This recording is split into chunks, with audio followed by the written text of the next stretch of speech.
Itulah sebabnya semboyan gereja purba dulu adalah ora et labora, kan? Berdoa dan bekerja. Itu bahasa Latin. Kalau berdoa tapi tidak bekerja, bahasa Latinnya apa? Ayo. Ora kerja, gitu. Tapi tidak asal kerja, tidak asal bertindak. Bertindaknya hati-hati. Bertindaknya harus sesuai dengan kehendak Tuhan. Saya nggak punya duit lagi, pingin makan ayam goreng, kan? Saya percaya Tuhan akan kasih saya ayam. Ayam tetangga nyasar ke dapur saya. Saya tangkap lalu goreng. Itu kan bertindak, kan? Tapi tidak sesuai dengan kehendak Tuhan. Bertindaknya sembrono. Aku berkata kepadamu, kasihilah musuhmu, berbuatlah baik bagi yang membencimu, mintalah berkat bagi yang mengutuk, berdoa bagi yang mencacimu. Kalau pipi kirimu ditampar, berikan juga pipi kanan. Aku yang memilih kalian. Bapa di surga, kami hendak mendengar dan merenungkan firman-Mu. Urapi hamba-Mu pengetahuan, pengalaman, talenta, persiapan, bahkan kesehatan. Layakkanlah hamba-Mu untuk menyampaikan pengajaran firman berdasar pada ajaran Alkitab saja, dengan hikmat dan tuntunan Roh Kudus-Mu. Urapi umat-Mu untuk mendengar, menyimak dan memelihara firman-Mu.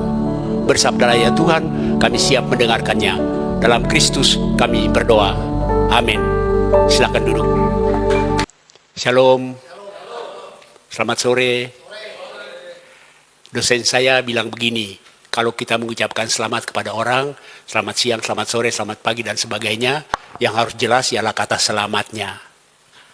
Tadi saya mengucapkan selamat sore, Anda jawab cuma sore. Tahu kenapa? Karena memang semua orang sudah masuk sore hari ini, tapi belum tentu semua orang selamat di sore ini. Jadi ketika saya mengucapkan selamat sore, saudara, maksud saya ialah supaya Anda semua selamat di sore ini. Tapi Anda kepada saya cuma sore. Padahal jam-jam begini buat saya itu jam yang harus saya istirahat. Tapi saya harus datang.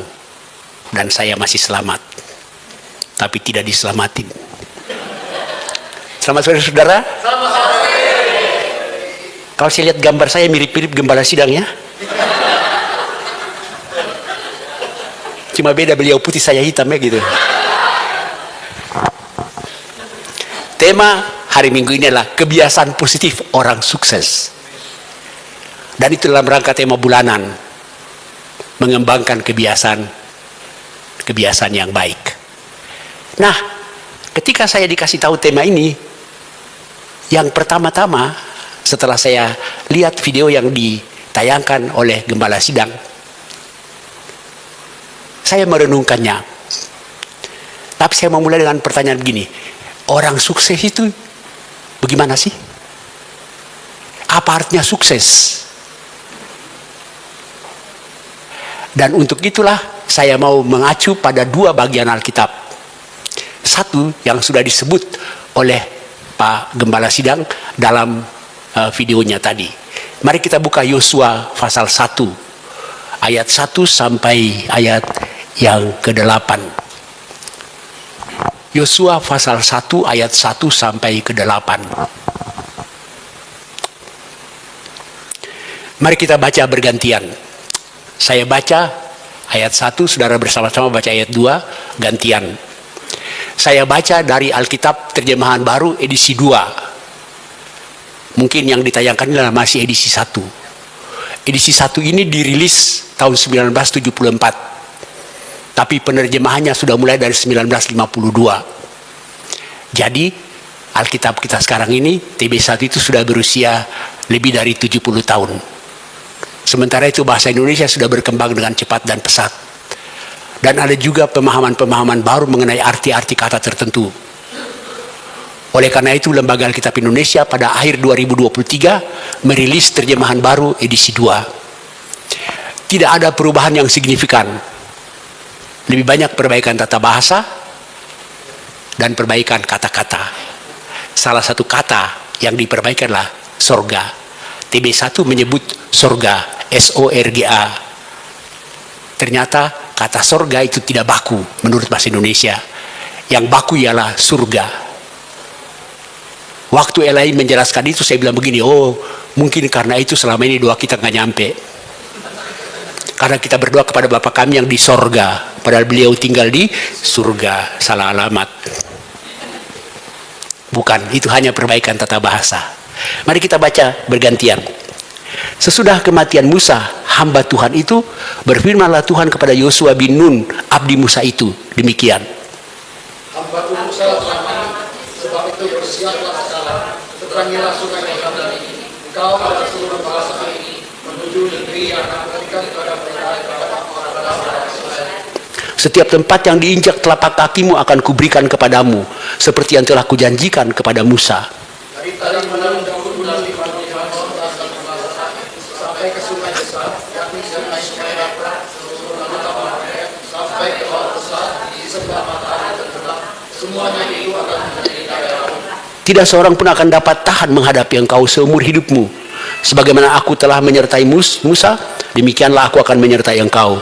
Aku tidak akan mengabaikan engkau dan tidak akan meninggalkan engkau. Kuatkan dan teguhkanlah hatimu, sebab engkau yang akan memimpin bangsa ini memiliki negeri yang diberikan karena bersumpah dengan moyang mereka untuk diberikan kepada mereka. Hanya kuatkan dan teguhkanlah hatimu dengan sungguh-sungguh untuk bertindak dengan saksama sesuai dengan segenap hukum yang diperintahkan Musa hambaku kepadamu. Jangan menyimpang ke kanan atau ke kiri, supaya engkau jaya dalam setiap langkahmu. Janganlah kau lupa memperkatakan tiga perkara ini, tetapi renungkanlah itu siang dan malam, supaya kau bertindak hati-hati sesuai dengan segala yang tertulis di dalamnya. Sebab dengan demikian perjalanan akan berhasil dan kau akan beruntung. Yosua mengganti Musa. Musa memimpin bangsa Israel keluar dari Mesir. Kemudian dia memimpin bangsa Israel mengembara di padang gurun 40 tahun. Dan setelah Musa wafat, Yosua menggantikan Musa untuk memimpin bangsa Israel memasuki tanah Kanaan. Tapi tanah Kanaan itu bukan kapling kosong yang boleh masuk begitu aja lalu duduki. Tidak. Penduduk asli tanah Kanaan itu menurut penelitian, budaya mereka jauh lebih tinggi dari budaya Israel. Dan penduduk tanah Kanaan itu adalah tanda petik tentara profesional. Mereka sudah biasa berperang. Bangsa Israel selama 300 tahun di Mesir, bisanya apa? Ayo. Mereka bukan tentara profesional, bukan terbiasa berperang. Mereka hanya bisa pegang sendok semen, sekop. Bagaimana mereka bisa mengalahkan menduduki tanah Kanaan itu? Bahkan kota Yeriko punya tembok setebal itu kan? Bahkan di atas tembok itu aja bisa didirikan rumah. Tembok pagar Anda, ayo, taruh sangkar burung aja jatuh. Secara logika, Israel tidak mungkin mengalahkan Kanaan. Saya suka pakai ilustrasi begini. Kanaan itu seumpama duren, Israel itu seumpama ketimun. Coba ibu iseng-iseng belanja, beli ketimun sama duren. Sebelum makan diadu dulu yang bonyok apa, ayo. Yang bonyok pasti timun. Tapi Tuhan bilang, duren nggak tahan menghadapi timun. Apakah itu gegabah? Apakah itu takabur? Tidak. Itu keyakinan, percaya pada janji Tuhan. Dalam bacaan kita tadi dikatakan sampai 2 kali, telah kujanjikan kepada Musa. Bahkan kujanjikan kepada nenek moyangmu. Allah sudah berjanji untuk memberikan tanah Kanaan itu kepada bangsa Israel. Bahkan janji pakai sumpah. Di ayat tadi kan ada kan, berjanji pakai sumpah. Saya manusia biasa, saya janji aja nggak pakai sumpah aja orang percaya kan? Ini Tuhan janji pakai sumpah. Kalau Anda nggak percaya kebangetan.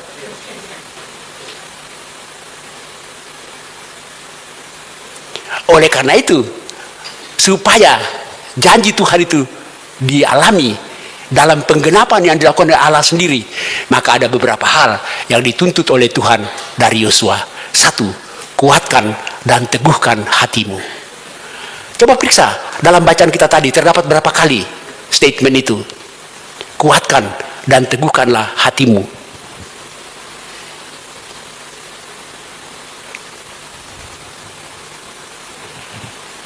Ayat berapa kali? Coba hitung, jangan saya hitung lagi, ayo.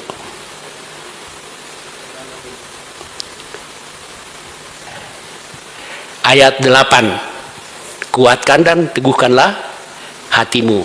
Kemudian ayat 6 ya. Kemudian ayat 7. Hanya kuatkanlah dan teguhkanlah hatimu. Ada lagi enggak? Ayat 9. Bukankah telah kuperintahkan kepadamu, kuatkan dan teguhkanlah hatimu. Bayangkan, sampai 3 kali Tuhan bilang itu, berarti penting, bukan? Untuk bisa sukses, pertama-tama Yosua harus memiliki hati yang kuat dan teguh. Apa yang dimaksudkan dengan hati yang kuat dan teguh? Hati yang kuat dan teguhnya hati yang tidak pernah sedikit pun meragukan janji Tuhan. Dan ingat, kalau kita bicara janji Tuhan, ya, Tuhan pasti setia pada janjinya. Tapi timingnya, caranya bukan timing kita. Caranya bukan cara kita, cara Tuhan.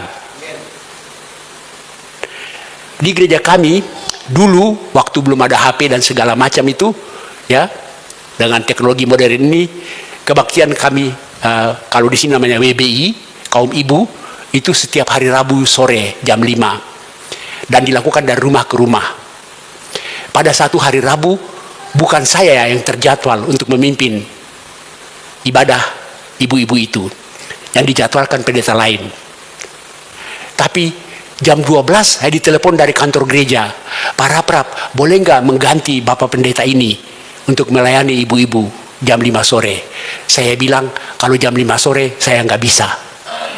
Tapi kalau setengah 6 lewat sedikit saya bisa. Lalu sekretariat bilang begini, oke deh Pak, daripada nggak ada pendeta, kan gitu. Tapi karena waktu itu komunikasi belum selancar sekarang, dia tidak kasih tahu ke pengurus ibu-ibu itu bahwa yang pimpinlah pendeta Raprap dan jadwalnya setengah 6. Jadi jam 5 mereka udah kumpul semua. Jam 5 lewat 5 belum ada pendeta, mereka mulai ragu. Di gereja kami itu banyak ibu-ibu orang Manado. Jadi jam 5 lewat 10 mereka anggap tidak ada pendeta lagi. Lalu ketua colek sekretarisnya, Nganajo yang pimpin. Sekretarisnya bilang, saya nggak bisa. Dia serahkan lagi ke seksi kebaktian, Nganajo yang pimpin. Dan tanpa sadar mereka bernganajo ria. Sementara mereka bernganajo ria, saya masuk. Sudah jam 5 lewat 20 menit. Ibu ketuanya langsung bilang, aduh Pak Raprap, kenapa Pak Raprap terlambat? Saya belum jawab. Dia bilang begini, tapi kalau saya tahu Pak Raprap yang pimpin, saya tenang-tenang aja dari tadi. Saya tanya, kenapa kalau saya yang pimpin, ibu tenang-tenang aja? Dia bilang begini, sebab saya tahu Pak Raprap ini tukang terlambat, tapi pasti datang. Saya nggak tahu itu pujian apa bantingannya gitu. Dia bilang, saya tukang terlambat, tapi pasti datang. Maksudnya, dia kenal saya kan? Dia tahu saya tidak pernah lalai pada janji saya. Dan untuk itu dia hanya percaya karena itu dia punya hati yang kuat dan teguh. Gitu, Yosua diminta untuk punya hati yang kuat dan teguh. Sukses dimulai dari keyakinan yang teguh akan janji Tuhan. Yang kedua, apakah cukup dengan itu? Tidak. Dikatakan, janganlah engkau lupa menuturkan atau memperkatakan Taurat ini, supaya engkau bertindak hati-hati sesuai dengan segala yang difirmankan, diperintahkan oleh Tuhan. Jadi, sukses itu memang dimulai dengan keyakinan yang teguh, tapi juga harus ada tindakan, ada action. Daniel dikatakan tadi oleh Pak Gembala yang dikutip tadi, bahwa ketika dia menghadapi aturan perintah dari Raja Nebukadnezar yang direkayasa oleh musuh-musuhnya, dengan maksud mencelakakan dia. Dia naik ke ruangannya, dia menghadap ke Yerusalem, berdoa 3 kali sehari. Tapi apa itu cukup? Tidak, harus ada tindakan. Yakin saja tidak cukup, harus ada action. Itulah sebabnya semboyan gereja purba dulu adalah ora et labora, kan? Berdoa dan bekerja. Itu bahasa Latin. Kalau berdoa tapi tidak bekerja, bahasa Latinnya apa? Ayo. Ora kerja, gitu.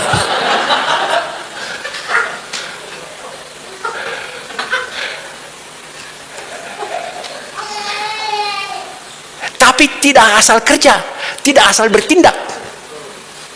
Bertindaknya hati-hati. Bertindaknya harus sesuai dengan kehendak Tuhan. Saya nggak punya duit lagi, pingin makan ayam goreng, kan? Saya percaya Tuhan akan kasih saya ayam. Ayam tetangga nyasar ke dapur saya. Saya tangkap lalu goreng. Itu kan bertindak, kan? Tapi tidak sesuai dengan kehendak Tuhan. Bertindaknya sembrono. Itulah sebabnya Yosua menuntun bangsa Israel untuk selalu bertindak hati-hati. Ketika mereka mengepung kota Yerikho, kan? Tuhan perintahkan tiap hari kelilingi 1 kali, kan? Sampai 6 hari. Pada hari ke-7 kelilingilah 7 kali. Lalu teriak, temboknya rubuh. Itu perang model apaan? Ayo.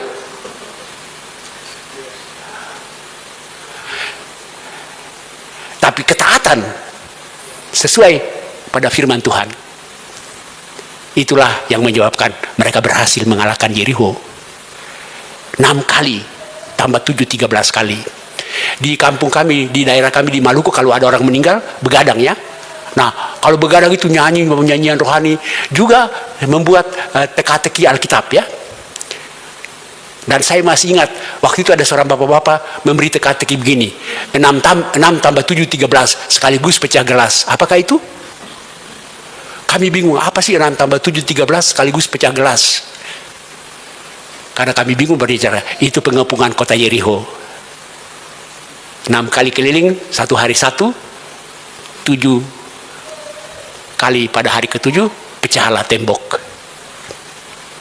Bertindak hati-hati. Dan bertindak hati-hati itu kuncinya adalah sesuai dengan hukum Tuhan.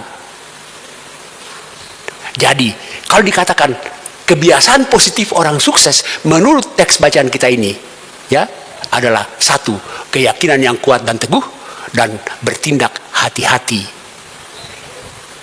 Lalu untuk itu semua yang dibutuhkan ialah pemahaman akan firman Tuhan. Tidak mungkin Anda bertindak mengikuti firman Tuhan kalau Anda tidak memahami firman Tuhan itu sendiri. Karena itu mari kita pindah ke Mazmur 1. Mazmur 1. Tadi saya bilang ada 2 bacaan, kan? Itu janji saya. Mari kita baca Mazmur 1 secara bergantian juga. Mazmur 1. Berbahagialah orang yang tidak berjalan menurut ajakan orang fasik, yang tidak berdiri di jalan orang berdosa, dan yang tidak duduk di kumpulan pencemooh. Ayat 2, silakan. Tetapi yang sukanya ialah Taurat Tuhan, dan yang senyap di jalan. Ia seperti pohon yang ditanam di tepi aliran air, yang menghasilkan buahnya pada musimnya, tidak pernah layu daunnya. Apa saja yang dilakukannya berhasil. Bukan demikian orang fasik, mereka seperti sedang Sebab itu orang fasik tidak akan tahan dalam penghakiman, dan orang berdosa dalam kumpulan orang benar. sebab Tuhan mengenal orang benar, tetapi orang fasik menghakimi binasa. Ya. Lembaga Alkitab Indonesia memberi judul kepada Mazmur ini, jalan orang benar dan jalan orang fasik. Pertanyaannya, orang benar itu apa, ayo? Apakah orang benar ialah orang yang tidak pernah melanggar satupun firman Tuhan? Tidak ada. Profesor Christoph Barth, putra dari teolog Karel Barth, dia punya definisi tentang orang benar itu begini.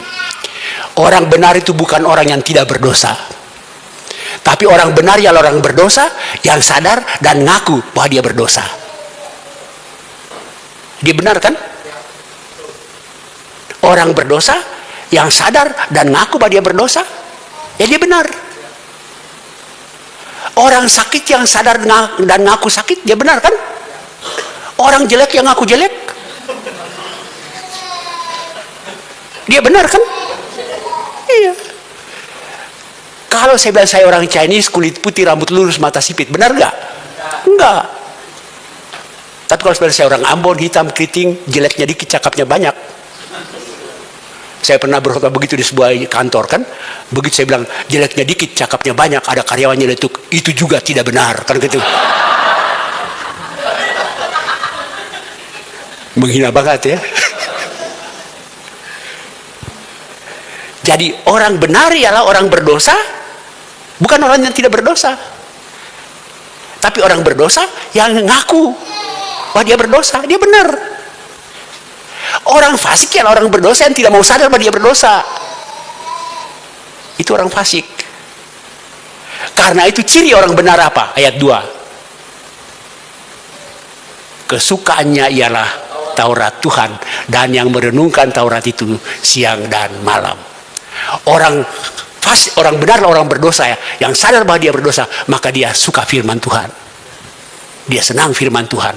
Orang sakit yang sadar dan ngaku sakit, dia senang cari obat, cari dokter. Orang jelek yang ngaku jelek, suka apa ayo? Cari salon kecantikan. Karena itu orang yang sukses, maka dikatakan tadi, apa saja yang diperbuatnya berhasil. Jadi kalau Anda mau berhasil, Anda harus jadi orang benar. Dan orang benar itu cirinya apa? Suka akan firman Tuhan. Suka akan firman Tuhan. Dalam Mazmur ini Taurat kan, untuk perjanjian lama kan, umat Israel kan firman Tuhan itu Taurat. Kadang-kadang sebagai pendeta, saya suka tersinggung ya. Tersinggungnya begini, kalau orang ngantuk di gereja, yang biasa di Israel itu pendeta ya, gitu. Pada satu waktu di gereja kami, bukan saya yang berkhotbah, teman hamba Tuhan yang lain yang berkhotbah. Tapi karena sesudah kebaktian itu saya pergi berkhotbah di tempat lain, saya duduk di barisan paling belakang. Di depan saya satu baris itu ibu-ibu orang Manado semua. Kebetulan hamba Tuhan yang khotbah itu khotbahnya tidak berapi-api. Kalau tidak berapi-api apa? Berair gitu. Lawan dari berapi-api kan berair-air kan gitu. Jadi begitu pendetanya mulai khotbah, ada ibu Manado satu ngantuk. Dicolek temannya, kenapa nggak ngantuk? Yang ngantuk bilang begini, habis pendetanya bikin ngantuk. Walaupun bukan saya yang berkhotbah, tapi saya tersinggung. Solidaritas korps kan? Yang ngantuk dia, kenapa yang salah pendeta? Memangnya matamu pendeta yang urus? Saya mau katakan satu hal, menjadi pembicara yang baik tidak gampang. Tapi jangan lupa, menjadi pendengar yang baik juga tidak gampang. Mendengar dengan baik sama sulitnya dengan berbicara yang baik. Biasanya kalau di gereja hamba Tuhan yang masuk itu jemaat yang sudah pernah dengar khotbahnya bagus kan, mereka saling colek, bapak ini bagus deh gitu. Tapi coba yang masuk hamba Tuhan yang mereka sudah pernah dengar, kalau khotbahnya tidak bagus, mereka colek juga, dia lagi gitu. Yang dicolek bilang nggak ada yang lain kali. Ingat, tidak semua hamba Tuhan punya talenta yang sama. Ya, dan ingat juga firman Allah tidak pernah kembali dengan sia-sia. Karena itu kalau Anda pulang dengan sia-sia, yang sia-sia bukan firman Allah, Anda gitu. Jadi suka akan firman Tuhan, dan bukan cuma suka, merenungkannya siang dan malam. Seringkali orang dengar khotbah enak, tapi pulang lupa.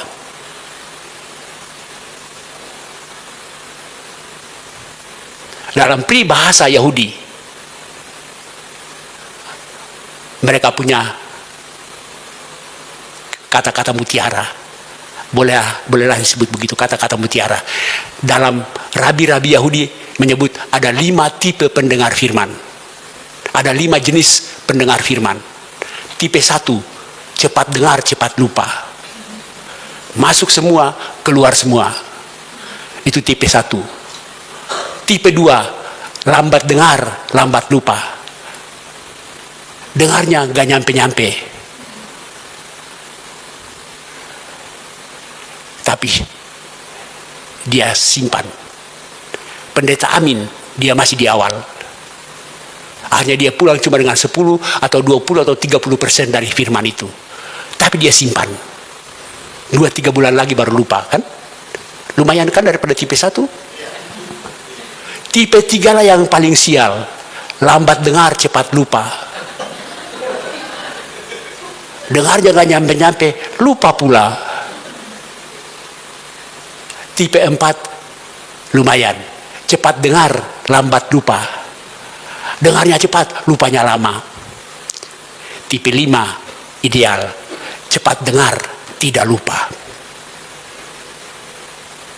Saya pernah melayani di persekutuan doa karyawan di pabrik Indofood di Cibitung sana ya, di pabriknya langsung. Mereka punya persekutuan doa karyawan Jumat siang. Enak deh kalau pendeta khotbah di sana. Kalau pulang itu bawa super mie, sambal, saus, kecap.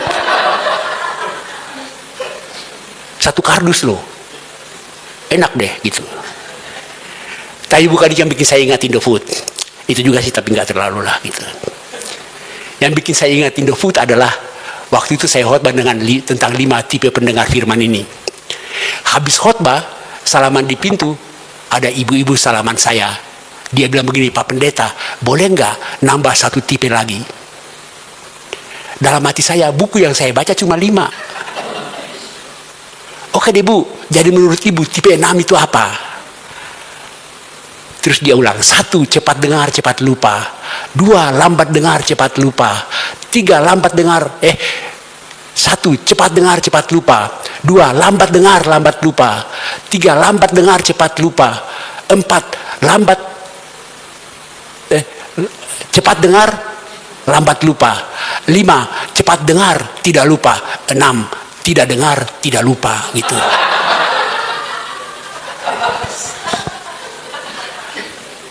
Kalau dipikir-pikir berat juga kan? Kita yang rajin dengar aja lupa kan? Apalagi yang nggak pernah dengar. Karena nggak pernah dengar, nggak ada yang dilupain.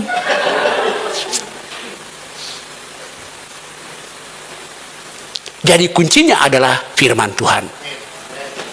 Kebiasaan positif orang sukses seperti tadi. 1, kuatkan hati, teguhkan hati, bertindak sesuai firman Tuhan. Untuk itu kita perlu mendengar firman Tuhan.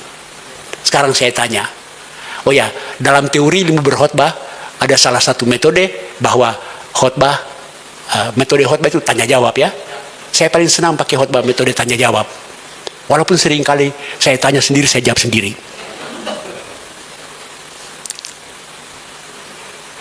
Apa persamaan sabun dan firman?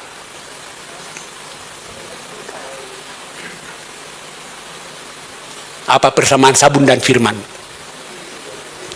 Sama-sama membersihkan. Tapi apa persamaan yang paling penting? Sabun itu memang membersihkan, tapi dia baru betul-betul membersihkan ketika dia diaplikasikan di badan. Iya kan? Firman Tuhan membersihkan, tapi dia betul-betul membersihkan ketika diaplikasikan dalam hidup. Maka sekarang saya tanya, di antara saudara yang hadir sekarang, siapa sudah tamat baca Alkitab? 1, 2, 3, 4. Yang lain malu-malu. Di gereja kami ada anak muda. Anak muda ini malas. Tapi waktu saya mimpin persekutuan pemuda, dia hadir. Temanya juga tentang firman. Terus saya tanya, di antara kalian anak-anak muda, siapa sudah tamat baca Alkitab? Anak-anak muda yang rajin, gak ada yang berani angkat tangan. Yang malas ini angkat tangan. Terus terang saya curiga. Yang rajin belum tamat, kenapa yang malas sudah tamat? Saya tanya dia, kapan kau tamat? Dia bilang begini, Pak Pendeta, gampang, saya baca Kejadian, lalu Wahyu.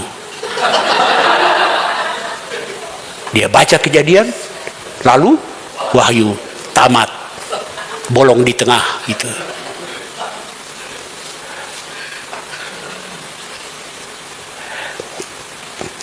Saudara tahu, dulu saya di PGI, saya pernah mewakili PGI ke salah satu sidang Dewan Gereja Sedunia di Jenewa. Dalam sidang itulah Dewan Gereja China diterima menjadi anggota Dewan Gereja Sedunia. Jadi setelah ketua sidang ketok palu, disilakan ketua Dewan Gereja China berpidato dalam bahasa Mandarin apa Hokkien apa saya nggak tahu. Ada penerjemah. Tapi saya nggak ingat banyak apa yang dia katakan. Saya cuma ingat dia cerita gini. Di China, kekristenan sedang bertumbuh dengan pesat. Tapi dia bilang, kami kekurangan Alkitab. Bahkan kadang-kadang satu grup 10 orang misalnya itu, Alkitabnya cuma 1. Lalu caranya bagaimana? Ya, Alkitabnya 1 dibelah menjadi 10 belahan. Lalu dibagi-bagi. Nanti mereka membacanya secara bergilir. Waktu saya dengar itu, saya bilang begini, kami di Indonesia sulit bangun rumah ibadah, tapi gampang sekali mendapat Alkitab. Bahkan kadang-kadang di Indonesia, satu orang punya 4 Alkitab. Saya pernah ngomong begitu di sebuah persekutuan, terus ada ibu yang tanya, 4 dari mana Pak? Saya kelebakan juga, ilustrasi saya kan agak berlebihan kan gitu. Dia tanya, 4 dari mana Pak? Untunglah saya dapat inspirasi. 1, beli sendiri. 2, waktu baptis atau sidi. 3, waktu nikah. 4, saya bingung. Untunglah saya dapat jalan. 4, orang punya ketinggalan gereja bawa pulang gitu.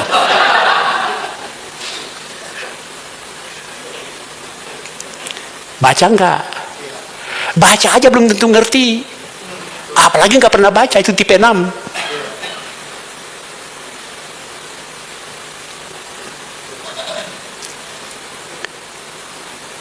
Oleh karena itulah, ya, saudara tahu, ya, saya nggak tahu kalkulasi LI sekarang ya. Kalau kita beli Alkitab ini mahal loh. Pada tahun 1980-an, ya, menurut kalkulasi Lembaga Alkitab Indonesia, setiap kali Anda membeli 1 buah Alkitab, Anda telah disubsidi 40% dari ongkos produksi.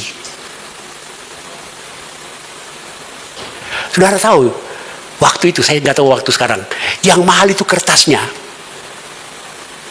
Pada waktu itu, Indonesia belum punya kertas setipis ini, dicetak bolak-balik tidak tembus pandang ya. Karena waktu itu, kertasnya masih diimpor. Untunglah pemerintah memberi bebas bea masuk. Itu yang membuat harga Alkitab turun. Kalau tidak, maka kita beli Alkitab harganya lebih tinggi lagi. Atau kita cetak pakai kertas kita sendiri.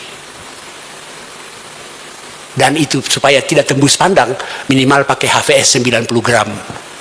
Akibatnya apa? Alkitab kita tebal. Ibu ke gereja bawa koper baru masuk itu Alkitab. Sekarang sudah dipermudah. Bahkan sudah ada aplikasinya di HP Anda. Baca enggak?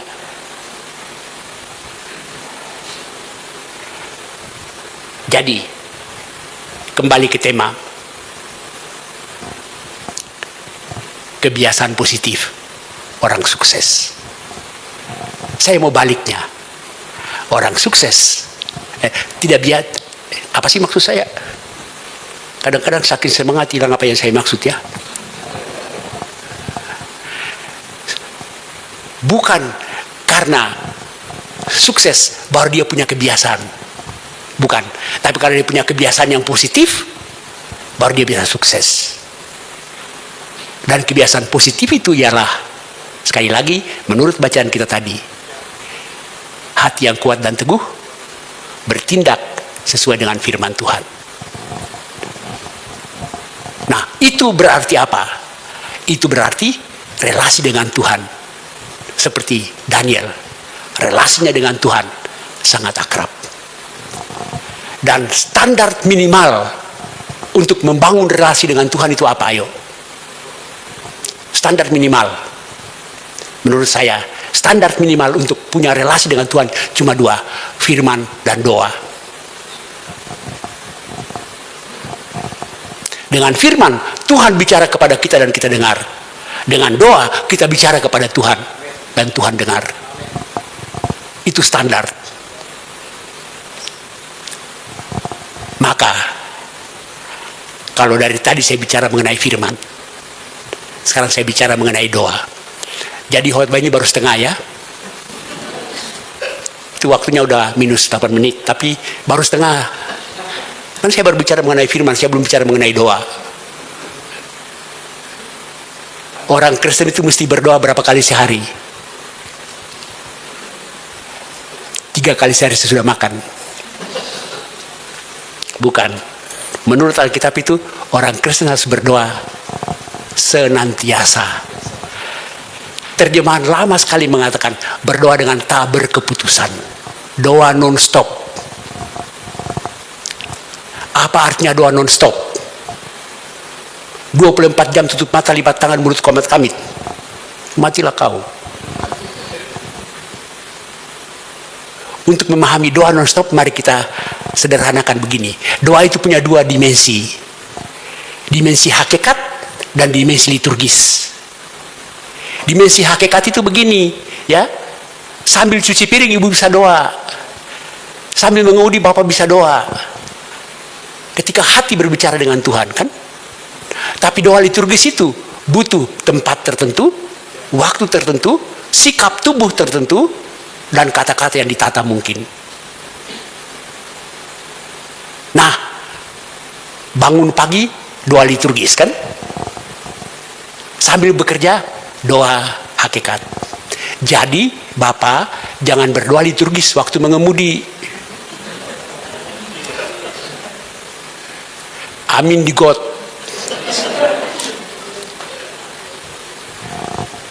Seringkali kita hanya doa liturgis ya. Bangun pagi doa liturgis. Makan pagi doa liturgis. Antara doa liturgis pertama dan doa liturgis kedua kosong kan? Disitulah iblis masuk.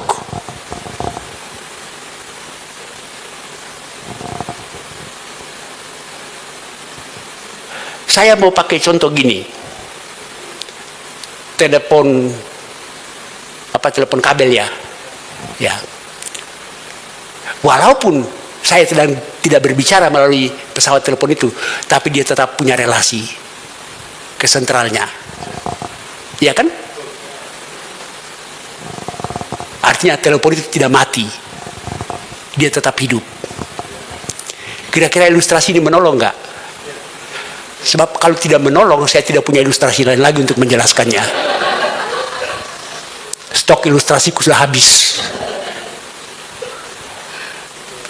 Walaupun kita sedang berdoa liturgis kan, tapi relasi kita dengan Tuhan tetap terbina, terhubung. Itu disebut hati yang kuat dan teguh.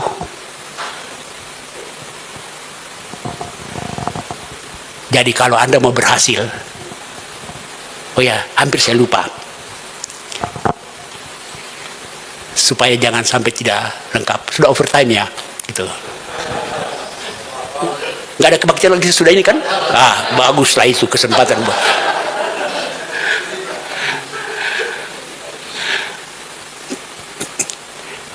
Berhasil. Apa saja yang diperbuatnya berhasil. Nah, pertanyaan sekarang, apa itu berhasil? Perhatikan Mazmur 1 tadi. Ia seperti pohon yang ditanam di tepi aliran air, yang menghasilkan buahnya pada musimnya, dan yang tidak layu daunnya. Apa saja yang diperbuatnya berhasil. Orang yang punya kebiasaan positif, apa saja yang diperbuatnya berhasil. Apa saja yang diperbuatnya, dia adalah orang sukses. Tapi sukses dalam hal apa? Jangan kita memahami sukses dalam hal materi. Tidak. Sukses menurut definisi etika adalah apa? Dia menjadi seperti apa yang Tuhan maksudkan buat dia.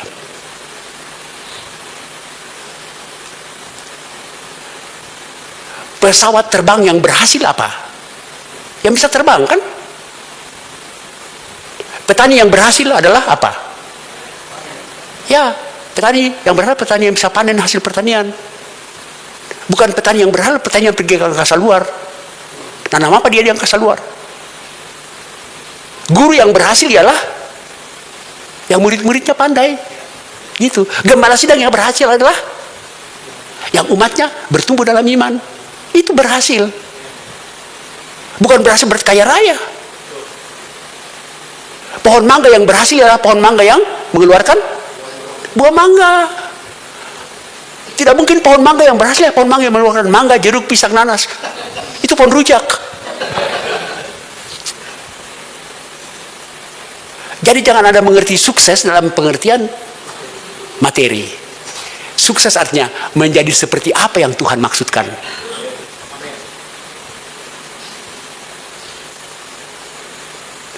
Ya udah selesai khotbah ini. Di gereja kami ada pengakuan iman rasuli. Lalu sinode kami memutuskan bahwa pengakuan iman rasuli, aku percaya kepada bla bla bla, tidak boleh ditutup dengan kata amin. Lalu kami diskusi informal. Lalu saya tanya, kenapa pengakuan iman rasuli tidak boleh ditutup dengan amin? Mereka bilang, karena pengakuan iman itu bukan doa. Benar juga sih. Terus saya bilang, khotbah juga bukan doa. Karena itu nggak perlu ditutup dengan amin. Jadi tutup dengan apa? Terus ada teman saya bilang, mulai sekarang kalau saya khotbah, saya tutup dengan kalimat begini. Demikianlah khotbah saya, Tuhan memberkati. Saya tidak mau tiru dia. Saya punya sendiri. Jadi kalau saya bisa khotbah, saya bilang aja, ya udah gitu. Pertama kali saya pakai ya udah di gereja kami, saya diprotes habis-habisan. Bapak mesti pakai amin. Ya udah saya tambah aja. Ya udah amin gitu. Jadi khotbah saya sudah selesai. Ya udah. Amin. Aku berkata kepadamu, kasihilah musuhmu, berbuatlah baik bagi yang membencimu, mintalah berkat bagi yang mengutuk, berdoa bagi yang mencacimu. Kalau pipi kirimu ditampar, berikan juga pipi kanan. Aku yang memilih kalian.